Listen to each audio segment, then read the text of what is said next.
Hello बच्चों, welcome back to my channel. कैसे हैं आप सब।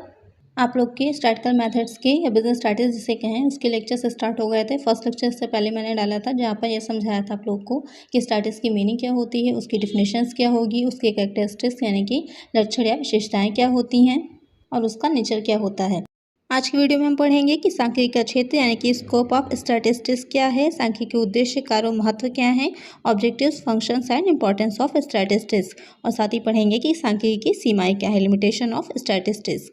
इसमें मीन मोड मीडियन किस तरह से निकाला जाता है, जो अर्थमेटिक मीन होता है, साथ ही स्टैंडर्ड डिविएशन क्या है। इस पर पहले भी वीडियो बना चुकी हूँ जो न्यूमेरिकल पोर्शन है इसका, तो आप लोग वो भी देख सकते हैं, तो उससे आपको काफ़ी हेल्प मिलेगी। स्क्रीन पे आप देख रहे होंगे उसकी प्लेलिस्ट, तो वहाँ से जाकर आप उसको भी देख सकते हैं।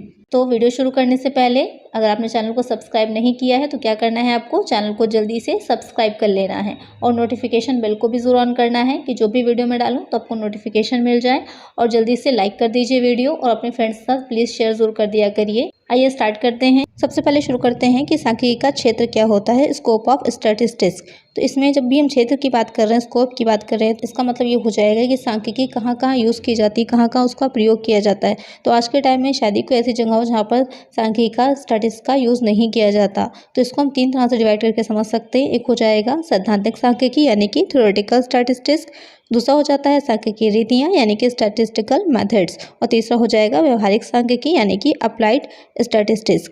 तो ये तीन तरह के हो जाते हैं स्कोप ऑफ स्टैटिस्टिक्स। जैसे कि आप लोगों में स्टैटिकल मेथड्स बुक है, बिजनेस स्टैटिस्टिक्स भी जिसे कहते हैं, और अप्लाइड स्टैटिस्टिक्स जो है व्यवहारिक सांख्यिकी, वो भी किसी न किसी यूनिवर्सिटी में या किसी आप सिलेबस अपने ही सिलेबस में किसी सेमेस्टर में देखेंगे पढ़ने को, तो वो हो जाएगा आपका सांख्यिकी का क्षेत्र। तो जो सैद्धांतिक सांख्यिकी होती है उसमें आ जाती है प्रायिकता यानी कि प्रोबेबिलिटी, और जो सांख्यिकी रीतियाँ होती हैं स्टैटिस्टिकल मेथड्स होते हैं। इसको अच्छे से समझ लीजिए, यही समझ लीजिए आपका पूरा बुक का सिलेबस ही है कि इसमें क्या क्या चीज़ें आपको पढ़नी है। तो सबसे पहले आ जाता है आंकड़ों का संग्रहण, कलेक्शन ऑफ डाटा।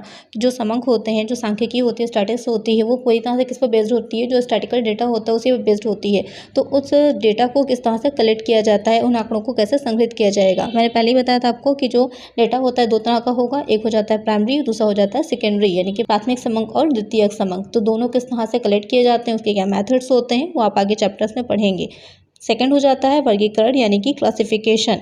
जो वर्गीकरण होता है, हमने जो है डाटा कलेक्ट तो कर लिया, जैसे कि फॉर एग्जांपल कोई एक क्षेत्र है, कोई एक गांव है, समझ लीजिए एक विलेज है, उस विलेज में आपको ये कलेक्ट करना है वहाँ पर जो लोग रह रहे हैं, कितने लोग रह रहे हैं, उनकी आयु क्या है, कितने मेल हैं, कितने फीमेल हैं, ये आपको डेटा कलेक्ट करना है। तो उसमें क्या करेंगे आप, अलग अलग के आधार पर हम उनको वर्गीकृत करते हैं। क्या हो जाएगा, आयु का आधार हो जाएगा, एज जिसे कहेंगे, और साथ ही जेंडर का बेस हम कर सकते हैं कि कितने मेल हैं कितने फीमेल हैं। तो अलग अलग बेस पर हम क्या कर सकते हैं, उसको वर्गीकृत कर सकते हैं, क्लासीफाई कर सकते हैं। थर्ड आ जाता है सार्डियन यानी कि टैबुलेशन। टैबुलेशन भी बहुत इंपॉर्टेंट है। टैबुलेशन में ये रहता है कि आपने देखा होगा टेबल बनी जो होती है तो बहुत आसानी से आप उसको समझ में आपकी आ जाता है कि आपके जो टेबल है उसके अकॉर्डिंग की, जैसे कि हम लोग को मार्कशीट्स जो पहले मिलती थी तो उसमें टेबल कितना एक बना रहता था, तो उससे देखकर आसानी से हम समझ लेते थे कि हाँ किस सब्जेक्ट में कितने मार्क्स आए हैं, टोटल कितना है हमारा, जैसे कि एवरेज आसानी से निकल आएगा। तो टेबल जो होती है आंकड़ों को या जो डेटा होता है उसको समझिए प्रेजेंट करने का एक अच्छा मेथड होगा, जिससे कि आसानी से उसे समझा जा सके। टेबल जो बनती है तो उसमें कई तरह के होते हैं, कॉलम्स होते हैं, रोज होती हैं, सब कॉलम्स होते हैं, कई तरह के उसके टाइटल्स होते हैं, बहुत सी चीज़ें होती हैं, आगे आप पढ़ेंगे। नेक्स्ट आ जाता है प्रस्तुतिकरण यानी कि प्रेजेंटेशन। इसमें दिखाया जाता है कि जो डेटा होता है उसको इस तरह से, जैसे कि ग्राफ होता है, डायग्राम्स बनाए जाते हैं, पाई चार्ट आपने देखा होगा जो गोले में होता है, उसमें अलग अलग अक्सर न्यूज़ में देखते हैं, तो वहाँ पर जो है मौसम की जानकारी या शेयर्स होते हैं, उसके प्राइजेस हैं, अप डाउन हो रहे हैं, तो वहाँ पर किस तरह से दिखाया जाता है, डायग्राम्स में, बार डायग्राम्स में, लाइन डायग्राम्स में दिखाया जाता है। तो क्या होगा, आसानी से उसे हम समझ सकते हैं। तो वो हो जाता है प्रेजेंटेशन, डेटा का प्रेजेंटेशन।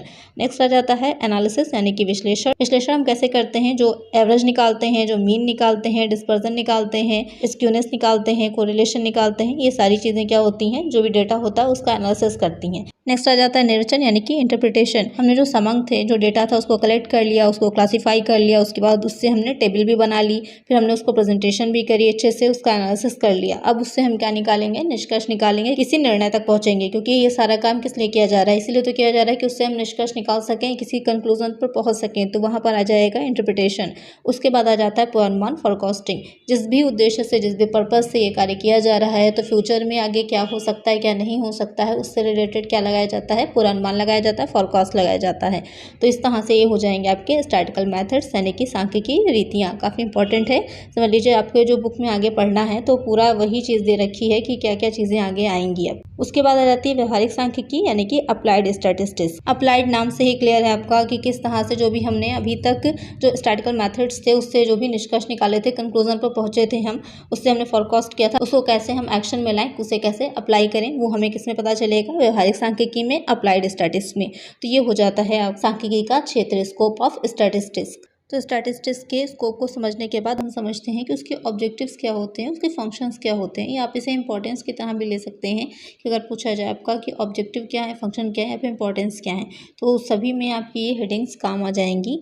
तो यहाँ पर इसके उद्देश्य क्या होते हैं, कार्य क्या होंगे, तो हो जाएगा आपका सांख्यिकी तथ्यों को निश्चितता प्रदान करती है। Statistics provides definiteness to the factor, यानी कि जो तथ्य होते हैं, पहले मैंने बताया था कि सांख्यिकी क्या है, जो समूह होते हैं वो तथ्यों का एक समूह होते हैं।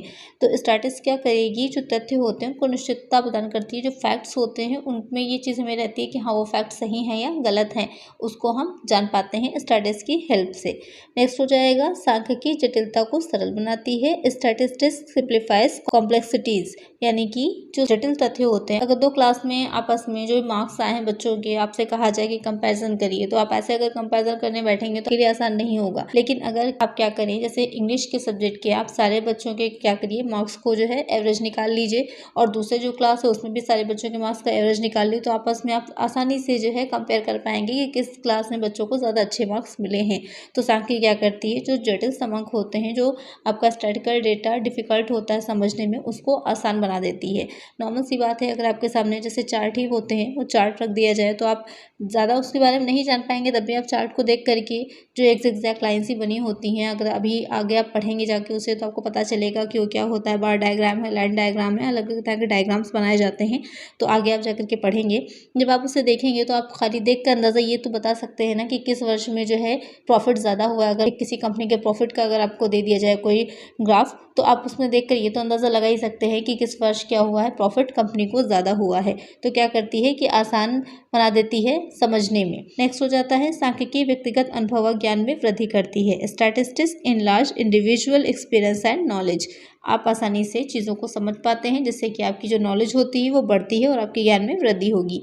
सांख्यिकी सरलीकृत आंकड़ों की तुलना करती है, उनके संबंध मापन करती है।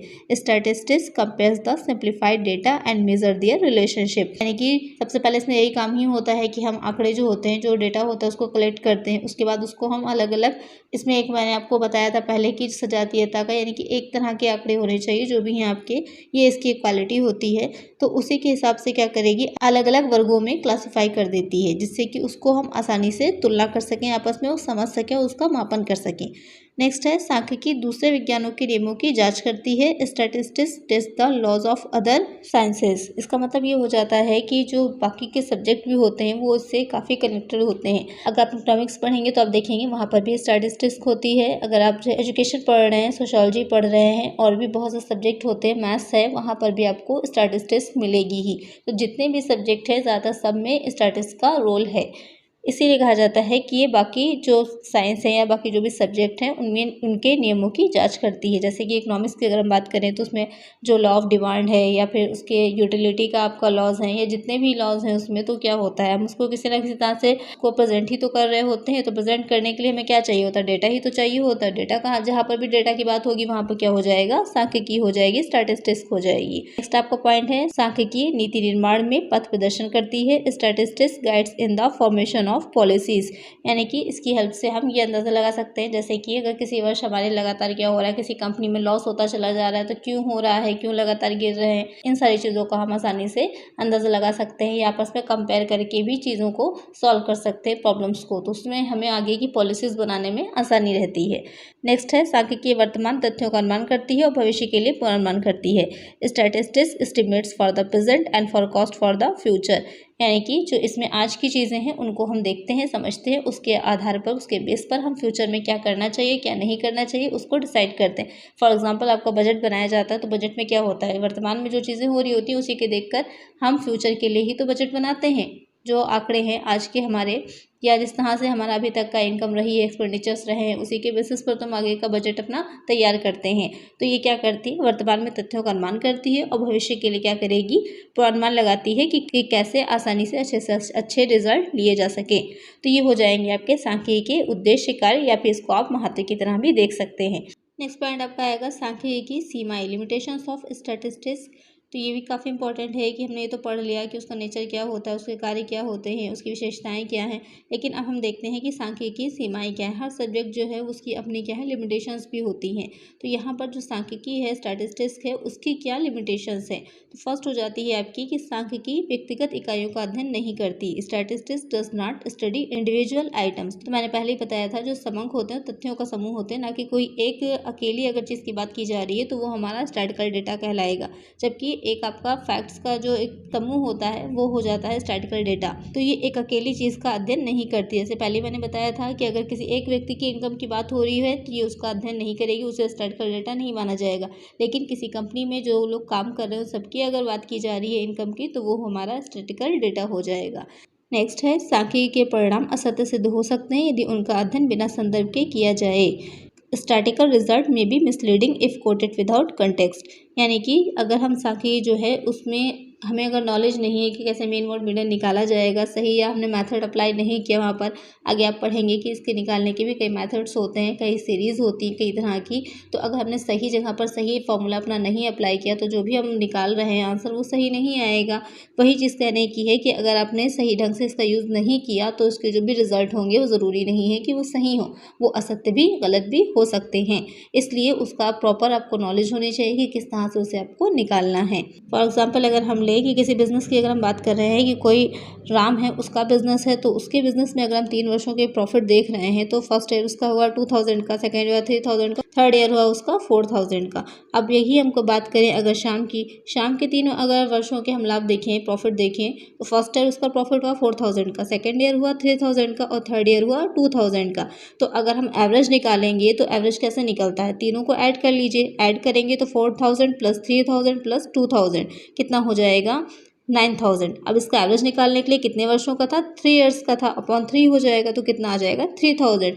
दोनों का ही एवरेज क्या आ जाएगा, 3000 ही आएगा। लेकिन अगर आप ध्यान से देखिए तो जो राम होगा उसकी जो बिजनेस है उसमें ग्रोथ हो रही है, क्योंकि उसका प्रॉफिट क्या हो रहा है, लगातार बढ़ रहा है। लेकिन जो श्याम है उसका बिजनेस में क्या हो रहा है, प्रॉफिट लगातार घट रहा है। यहाँ पर देखने से हमें ये लग रहा है कि एक की ग्रोथ हो रही, दूसरा लेकिन क्या हो रहा है, ग्रोथ नहीं कर पा रहा है, क्योंकि वो लगातार उसका प्रॉफिट कम होता चला जा रहा है। लेकिन आप अगर स्टैटिस्टिकल वो लगाएंगे, एवरेज निकालेंगे तो दोनों का ही इक्वल आ रहा है। तो इससे हमें ये पता चलता है कि सांख्यिकी के परिणाम असत्य सिद्ध हो सकते हैं यदि उनका अध्ययन बिना संदर्भ के किया जाए। नेक्स्ट पॉइंट है सांख्यिकी किसी समस्या के केवल संख्यात्मक स्वरूप का अध्ययन कर सकती है। Statistics studies only quantitative data. पहले मैंने आप लोग को बताया था जो सांख्यिकी होती है वो सिर्फ क्या करेगी, संख्यात्मक जो क्वांटिटेटिव डेटा होता है उसी का ही अध्ययन करती है, ना कि क्वालिटिव का। नेक्स्ट पॉइंट आपका आता है कि सांख्यिकी के नियम औसत रूप में तथा दीर्घकाल में सत्य होते हैं। Statistical results are true on the average and in the long run. तो कहने का मतलब ये है कि जो भी इसके नियम होते हैं वो औसत रूप में, एवरेज में ही सही होते हैं, ज़रूरी नहीं है कि पूरी तरह से वो करेक्ट हों। जैसे कि अभी किसी क्लास के बच्चों में आप ये देखिए कि एवरेज उनकी एज कितनी है और सारे बच्चों की एज को आप कैलकुलेट करके एक एवरेज निकाल लीजिए, तो ज़रूरी नहीं होगा कि वो एवरेज जो निकल के आया हो उसी के एवरेज के आसपास ही सारे बच्चों की एज हो या हाइट का हो।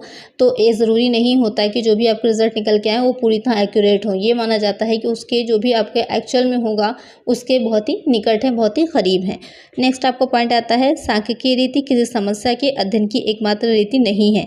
यानी कि जो भी प्रॉब्लम है ज़रूरी नहीं है कि उसका मेन सोल्यूशन आपके स्टैटिस्टिकल मेथड से ही निकले, और भी बहुत से तरीके हो सकते हैं उस प्रॉब्लम को सॉल्व करने की। नेक्स्ट पॉइंट है आपका सांख्यिकी का उचित प्रयोग उसकी प्रणालियों को ठीक तरह जानने वाला व्यक्ति ही कर सकता है। Only an expert can make proper use of this science. यहाँ पर कहने का मतलब ये है कि जब तक आपको प्रॉपर ढंग से यही नहीं पता होगा कि उसको कैसे आपको यूज़ करना है, तब तक आप उससे कोई भी सही कंक्लूजन तक नहीं पहुँच पाएंगे। यानी कि जब तक आप स्टैटिस्टिक्स मेथड्स जो होते हैं आगे आप जो पढ़ेंगे, मीन मोड मीडियन है, रिग्रेशन निकालना है, कोरिलेशन निकालना है, जब तक आप प्रॉपर उसको यूज़ करना नहीं सीख जाएंगे तब तक आप उससे कोई भी निष्कर्ष नहीं निकाल सकते। नेक्स्ट पॉइंट है सांख्यिकी केवल साधन प्रस्तुत करती है, समाधान नहीं, अतः इसका दुरुपयोग किया जा सकता है। Statistics only means and not an and, hence it can be misused. यानी कि इससे ये पता चलता है हमें सांख्यिकी केवल ये बताती है कि क्या करना है, आपको ये नहीं बताएगी कि किस तरह करना है।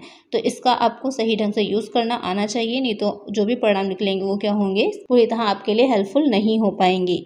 तो इस वीडियो में आप लोगों ने पढ़ा कि सांख्यिकी क्या होती है, सांख्यिकी समंग क्या होता है, उसकी विशेषताएं क्या हैं, उसका कार्य क्या है, उद्देश्य क्या है और उसका साथ ही सीमाएं क्या क्या होती हैं। नेक्स्ट वीडियो में हम देखेंगे कि अनुसंधान क्या होता है, इन्वेस्टिगेशन क्या होगी, क्या उसके स्टेप्स होती हैं या क्या उसके कितने तरीके से किया जाता है, ये सारी चीज़ें हम नेक्स्ट वीडियो में पढ़ेंगे। तो नेक्स्ट वीडियो बिल्कुल भी मिस मत करिएगा। आज की वीडियो अगर अच्छी लगी हो तो जल्दी से लाइक कर दीजिए, और अगर आप चैनल को सब्सक्राइब नहीं किया है तो जल्दी से चैनल को सब्सक्राइब कर लीजिए।